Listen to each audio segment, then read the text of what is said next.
വസ്തുക്കൾ അപഹരിക്കാൻ സാധ്യതയുണ്ടെന്ന് ചൂണ്ടിക്കാട്ടി മുൻ തിരുവാഭരണം കമ്മീഷണർ ദേവസ്വം പ്രസിഡന്റിന് നൽകിയ കത്ത് പുറത്ത്.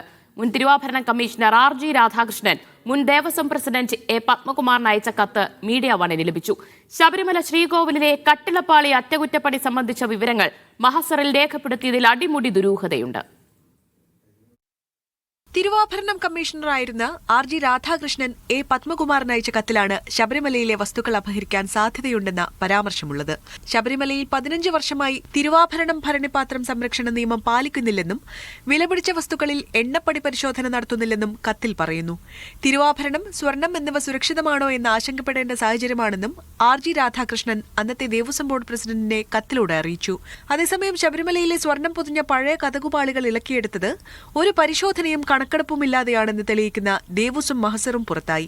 വാതിൽപാളികൾ എന്നല്ലാതെ സ്വർണത്തെക്കുറിച്ചുള്ള ഒരു പരാമർശവും മഹസറിലില്ല.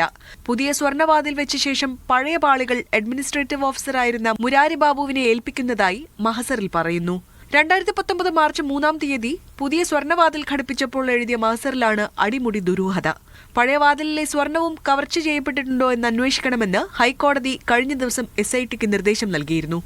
മീഡിയ 1 പത്തനംതിട്ട.